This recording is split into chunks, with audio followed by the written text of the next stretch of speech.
Hi there. Welcome to Contented Wealth. My name is Ryan Keith, and I just want to thank you guys for attending today.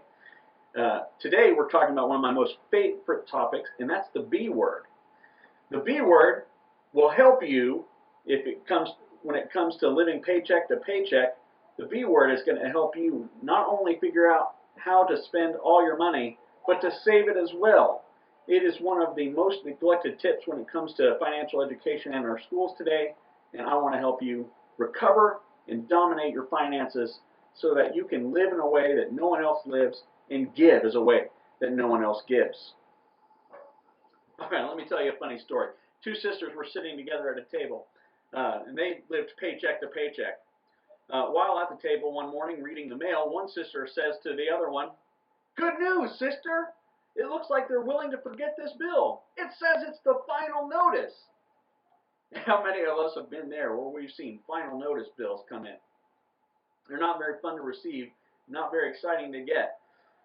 The Bible in Luke chapter 14:28 says, "Who, when wanting to build a tower, doesn't first sit down and count the cost to see whether he has enough to finish? For after having laid the foundation, not having enough to finish, everyone will begin to mock him." In fact, in my city here in Oklahoma City, there was an apartment complex that started getting built. It had a grand vision of what it was going to be and what it was going to, who was going to be able to live there. And what ended up happening, they poured the foundation, they got the walls built, they ran out of money. And then it just sat there as an eyesore for years and years and years. Don't let that happen to you when it comes to your budgeting. And so one of the key tricks when it comes to budgeting is knowing that all a budget is just telling your money what you want it to do. How are you wanting it to get there? Be sure to know the conditions of your flocks. Be careful, pay careful attention to them. For riches don't endure forever, and a crown is not secure for all generations. That's Proverbs chapter 27, verse 23 and 24. When it comes to a budget, really, it's as simple as keeping it simple. So I like the acronym KISS. KISS. Keep it simple, stupid. It doesn't have to be complex. It can be as simple as a piece of paper. It can be as simple as going online to mint.com or one of my favorites, youneedabudget.com. And it's not going to be perfect every time. Most people, when I've helped them with their budgets, have a hard time recognizing that once you write it down on paper, it's not set in stone. It's a living document. It's something that breathes, it gives, it takes. You get to manipulate it as the days go on. And so to help you with your budget, I want to have you first consider what a budget should look like. I always like to liken a budget to a house. So, a house has a roof, and it has four walls. We'll do this. Pardon the geometry there. It has four walls, and it has a foundation that it lays on. And when it comes to that, the foundation I like to equate to giving. So 10% of your money first, 10% of your money first goes to the one who gave you the ability to work. Ecclesiastes chapter 5 has one of my favorite verses. The book usually gets written or recorded and talked about as though it's a morbid book. It's all about vanity. Life's about vanity. It's a meaningless book. But whenever it comes down to it, one of the verses, chapter 5, verse 19, there's a fascinating passage in there that talks about how God gave us the gift to work and enjoy the fruits of our labor. The fruits of our labor is a gift from God's hand. And so we get to enjoy that. When we go to work, we make money, and we get to enjoy that money. God gave us that, and so it's only right and fair to give to Him. And by giving, you change your mindset when it comes to money, and God can use that change of mindset to help you prosper as the days go on. The next trick, not only give to God, but give 10% to yourself. Always a good idea to pay yourself first. David Bach wrote a fascinating book called David Bach wrote a fascinating book. He talked about the latte factor, and I think it's called The Automatic Millionaire. And whenever he talks about the automatic millionaire, it's as simple as setting up bank accounts to direct deposit straight to an account somewhere that you're not going to touch. I recommend setting up an account somewhere like Discover Bank, Ally Bank, Capital One, 360, somewhere out there that's going to get a high yield of return. We'll talk about banks in another video.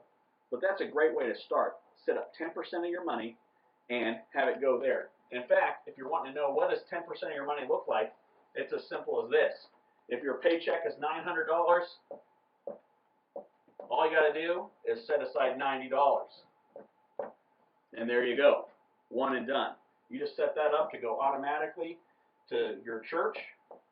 You can do an automatic bill pay with the bank, and then another $90 goes to a savings account. And watch it grow. All right? So first things first, when it comes to a budget, the first things you need to do is tell your money where to go, set it to God, and set it to yourself. All right, the walls of the house. Remember we had a house? It had a foundation, and that's God and yourself here. The next one of the house, we have walls, and that basically consists of things like food, clothes, transportation, and utilities. All right? So what does it take to put together a budget? Well, the first thing is your living expenses. So we talk about your rent, or how much you're paying in a mortgage. The average mortgage here in Oklahoma City is around $780 bucks. We're just going to say $800. That's the average rent for someone living in Oklahoma City. All right? When it comes to paying their utility bills, they're paying around $170. That's for gas, electric, water, altogether. It comes to about that. Zoom that in. Groceries. The average family of four in America spends $500 on groceries. That's ridiculous. You don't really have to spend that much money, and I'm going to help you figure out how not to do that. But let's go ahead and just put down $400 for an average family of four. All right, for groceries. So we'll say food, lights, rent. Okay, and when it comes to transportation, you might have a car payment. All right. A car payment of around $380 bucks. And then last but not least, car insurance is around $70 a month. When we add all these stuff up together, we're going to get 2,700. That's a lot of money. So in total, at the end of the month, you need $2,721. So that, in the beginning, and we talked about self. So God, self. We talked about our walls.